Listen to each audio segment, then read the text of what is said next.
सती प्रथा भारतीय इतिहास के पन्नों में दर्ज एक ऐसी अमानवीय परंपरा थी जिसने न जाने कितनी महिलाओं के जीवन को असमय ही समाप्त कर दिया।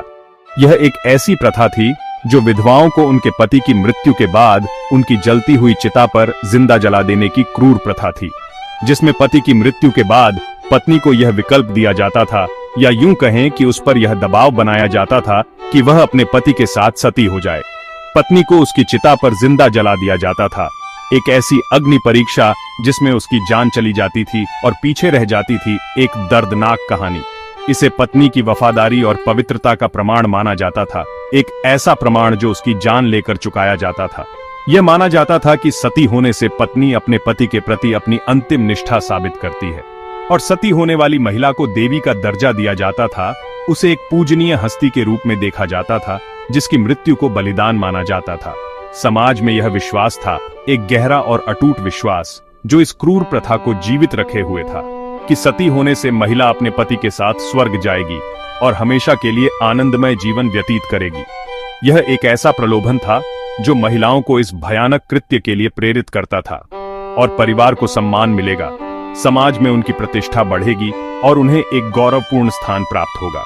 ये सम्मान की चाहत भी सती प्रथा को बढ़ावा देने का एक कारण थी, लेकिन असल में इस प्रथा के पीछे छिपी थी महिलाओं की पीड़ा और बेबसी। ये एक महिला के जीने के अधिकार का हनन था, उसकी स्वतंत्रता और मानवीय गरिमा का उल्लंघन था। सती प्रथा सिर्फ धार्मिक मान्यता नहीं थी, यह उससे कहीं बढ़कर थी, बल्कि समाज और परिवार का गहरा दबाव भी इसमें शामिल था, एक ऐसा दबाव जिससे बच पाना किसी भी महिला के लिए लगभग असंभव था। महिलाओं को डराया जाता था, उन्हें भयानक परिणामों की चेतावनी दी जाती थी कि अगर वे सती नहीं हुई तो उनका जीवन अपमान से भरा होगा, उन्हें समाज से बहिष्कृत कर दिया जाएगा और वे कभी भी सम्मान से नहीं जी पाएंगी। जब किसी पुरुष की मृत्यु होती थी तो मानो उसकी पत्नी का जीवन भी उसी क्षण समाप्त हो जाता था, तो उसकी पत्नी पर सती होने का दबाव बनाया जाता था। उसे यह विश्वास दिलाया जाता था कि यही उसका धर्म है, यही उसका कर्तव्य है। उसे दुल्हन की तरह सजाकर एक अंतिम विदाई की तैयारी की जाती थी। ढोल नगाड़ों के साथ श्मशान ले जाया जाता था, एक उत्सव जैसा माहौल बनाया जाता था, जबकि वास्तविकता में वह एक भयानक त्रासदी होती थी, ताकि उसकी चीखें दब जाएं, उसकी विरोध की आवाज को हमेशा के लिए शांत कर दिया जाए। यह एक ऐसी प्रक्रिया थी जो पूरी तरह से सुनियोजित और क्रूर थी, जिसमें समाज, हर वर्ग और हर उम्र के लोग शामिल थे। परिवार और धर्मगुरु सब शामिल थे, सभी मिलकर इस अमानवीय कृत्य को सही ठहराते थे। महिला की इच्छा का कोई महत्व नहीं था, उसकी भावनाओं और विचारों को पूरी तरह से नकार दिया जाता था। परंपरा के नाम पर इस क्रूरता को सामान्य बना दिया गया था, इसे एक सामाजिक नियम के रूप में स्वीकार कर लिया गया था। महिला की पहचान सिर्फ उसके पति से थी, उसका अपना कोई अस्तित्व नहीं था, उसका अस्तित्व उसी के साथ खत्म हो जाता था, उसकी जिंदगी का कोई मूल्य नहीं था। आज भी महिलाओं को स्वतंत्र व्यक्ति के बजाय कहीं न कहीं समाज में दोयम दर्जे का नागरिक माना जाता है। किसी की पत्नी, किसी की बहन या किसी की माता के रूप में ही देखा जाता है, बेटी या मां के रूप में देखा जाता है, उनकी अपनी पहचान को अक्सर अनदेखा कर दिया जाता है। सती प्रथा इसी सोच का सबसे भयानक रूप थी, एक ऐसी सोच जिसने महिलाओं को सिर्फ एक वस्तु समझा और उनके जीवन को महत्वहीन माना। सती प्रथा भारतीय इतिहास के पन्नों में दर्ज एक ऐसी प्रथा जिसके दो दर्दनाक पहलू थे। यह सिर्फ एक रीति नहीं थी, बल्कि एक सामाजिक व्यवस्था थी जिसने महिलाओं के जीवन को गहरे तक प्रभावित किया। सती प्रथा के दो रूप थे, स्वैच्छिक और जबरन। इन दोनों रूपों में ही महिलाओं को असीम पीड़ा और अन्याय का सामना करना पड़ता था। ये प्रथा विधवा महिलाओं के लिए एक भयानक वास्तविकता बन गई थी। स्वैच्छिक सती में कहा जाता था कि महिला अपनी मर्जी से चिता पर बैठती है, एक ऐसा दावा जो वास्तविकता से कोसों दूर था, लेकिन असल में यह समाज का दबाव और विकल्पहीनता थी। विधवा महिलाओं के सामने ऐसे हालात पैदा कर दिए जाते थे कि उनके पास कोई और रास्ता ही नहीं बचता था। विधवा महिला को बताया जाता था, उसे समझाया जाता था और कई बार डराया भी जाता था कि अगर वह जिंदा रही तो उसका जीवन अपमान और तानों से भरा होगा। उसे यह एहसास दिलाया जाता था कि वह समाज के लिए एक बोझ है। ऐसे में मौत को चुनना मजबूरी बन जाता था। यह एक ऐसा फैसला था जो महिला अपनी इच्छा से नहीं बल्कि परिस्थितियों के दबाव में लेती थी। जिसे स्वैच्छिक कहा जाता था, वह वास्तव में एक सुनियोजित षड्यंत्र था, जिसमें महिला को मानसिक और भावनात्मक रूप से तोड़ दिया जाता था। वह असल में समाज द्वारा पैदा की गई मजबूरी थी, एक ऐसी क्रूर मजबूरी जो महिला को जीने का अधिकार छीन लेती थी। जबरन सती और भी भयावह थी, एक ऐसा रूप जिसमें महिला की इच्छा का कोई मोल नहीं था।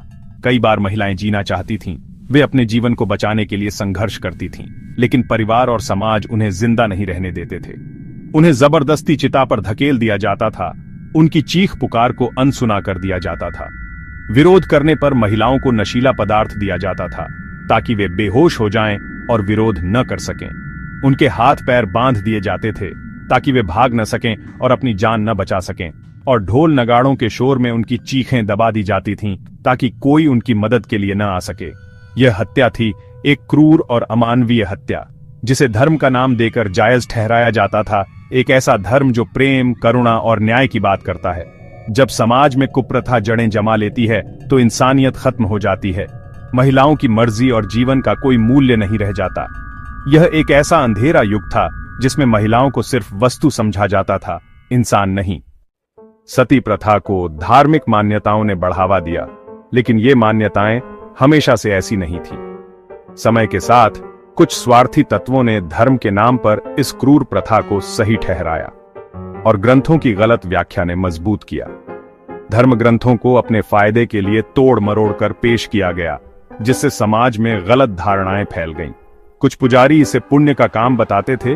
वे कहते थे कि सती होने से महिला और उसके परिवार को मोक्ष मिलेगा, और शास्त्रों का हवाला देते थे। वे शास्त्रों के कुछ हिस्सों को निकालकर उन्हें संदर्भ से बाहर करके इस्तेमाल करते थे ताकि सती प्रथा को सही ठहरा सके। आम लोग इसे धर्म का हिस्सा मानने लगे क्योंकि उन्हें यही बताया गया था। उन्हें यह विश्वास दिलाया गया कि सती होना एक पवित्र कर्तव्य है, और सवाल उठाना बंद कर दिया। डर और अज्ञानता के कारण लोग इस क्रूर प्रथा के खिलाफ आवाज उठाने से डरते थे। पुजारी वर्ग का इसमें स्वार्थ भी छिपा था। वे जानते थे कि सती प्रथा से उन्हें लाभ होगा। सती होने पर परिवार से दान और गहने मिलते थे।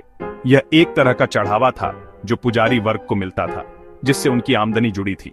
सती प्रथा उनकी आय का एक महत्वपूर्ण स्रोत बन गई थी। वे समाज में डर फैलाते थे ताकि लोग उनकी बात माने और सती प्रथा का विरोध न करें कि परंपरा न मानने पर देवताओं का श्राप लगेगा। इस तरह के अंधविश्वासों का इस्तेमाल लोगों को डराने और नियंत्रित करने के लिए किया जाता था। असल में कई प्रमुख हिंदू धर्म ग्रंथों में सती प्रथा का कोई जिक्र नहीं है। यह एक ऐसी प्रथा थी जिसे बाद में धर्म के नाम पर थोपा गया। विधवाओं को सम्मान से जीने का अधिकार दिया गया है। उन्हें समाज में गरिमापूर्ण जीवन जीने का हक था, लेकिन कुछ लोगों ने अपने फायदे के लिए धर्म का गलत इस्तेमाल किया, ग्रंथों को तोड़ मरोड़ कर पेश किया ताकि वे अपने स्वार्थों को पूरा कर सकें, और सती को आदर्श पत्नी का कर्तव्य बना दिया। यह एक क्रूर और अन्यायपूर्ण प्रथा थी जिसे धर्म के नाम पर महिमा मंडित किया गया। धर्म के नाम पर महिला के जीवन का सौदा किया जाता था, उसे एक वस्तु की तरह इस्तेमाल किया जाता था, और पुजारी वर्ग के दबाव में कोई परिवार विरोध करने की हिम्मत नहीं करता था। वे जानते थे कि विरोध करने पर उन्हें सामाजिक बहिष्कार और अन्य तरह की परेशानियों का सामना करना पड़ेगा। सती प्रथा सामाजिक प्रतिष्ठा का सवाल बन गई थी। जिन परिवारों में कोई महिला सती होती थी, उन्हें समाज में सम्मान मिलता था। इस झूठी शान के लिए कई परिवार अपनी महिलाओं को सती होने के लिए उकसाते थे। पति की मृत्यु के बाद महिला को सांत्वना देने के बजाय उसके अपने ही रिश्तेदार उसे मरने के लिए मजबूर करते थे। उसे भावनात्मक रूप से ब्लैकमेल किया जाता था। अगर तुम अपने पति से प्यार करती हो तो उसके बिना कैसे जी सकती हो। विधवा का जीवन बहुत कठिन था।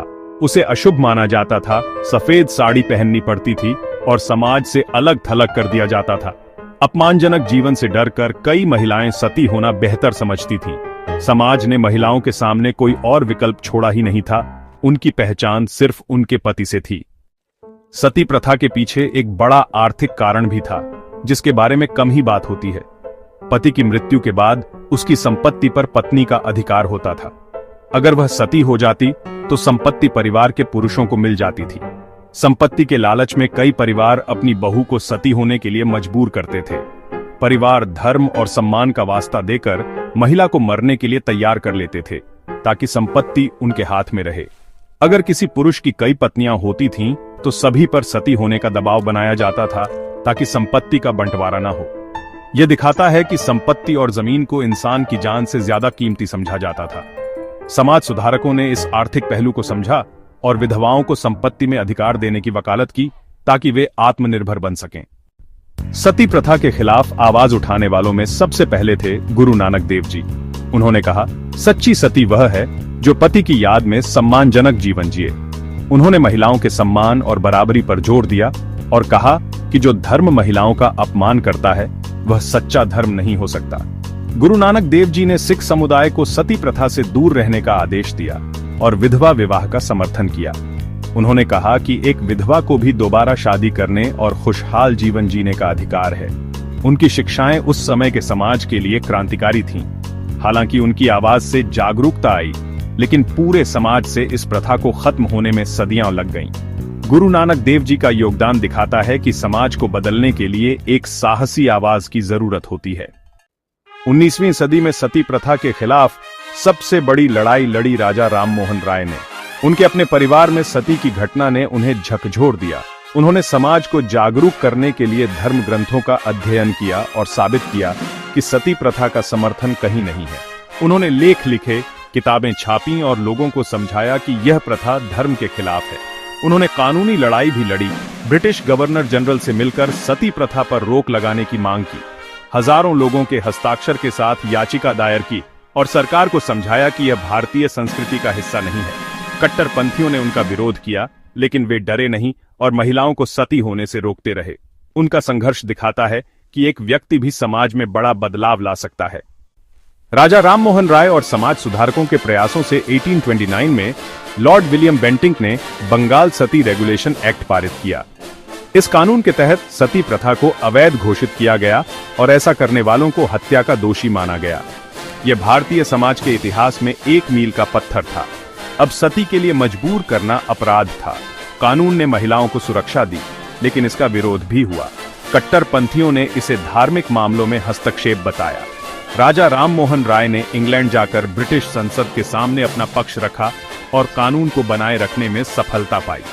कानून बनने के बाद भी दूर दराज के गांवों में यह प्रथा चोरी छिपे चलती रही, लेकिन अब समाज सुधारकों के पास कानूनी आधार था। आजादी के बाद भारत सरकार ने सती निवारण अधिनियम पारित किया, जिसमें सती का महिमा मंडन भी अपराध माना गया। सती प्रथा का इतिहास बताता है कि कोई भी अमानवीय परंपरा बदली जा सकती है, अगर समाज में साहसी लोग हों। हमें किसी भी परंपरा को आंख बंद करके स्वीकार नहीं करना चाहिए। हर परंपरा को तर्क, न्याय और इंसानियत की कसौटी पर परखना चाहिए। धर्म का असली मतलब लोगों को जोड़ना है, न कि क्रूरता को बढ़ावा देना। सती प्रथा का अंत कानून और सामाजिक जागरूकता के मिले जुले प्रयासों से हुआ। किसी भी सामाजिक बुराई को खत्म करने के लिए कानून और शिक्षा दोनों जरूरी है। महिलाओं के सम्मान और अधिकारों की रक्षा करना आज भी उतना ही जरूरी है। सती प्रथा भले ही खत्म हो गई हो, लेकिन उसकी मानसिकता को पूरी तरह मिटाना ही असली जीत होगी। समाज को बदलने की लड़ाई आज भी जारी है।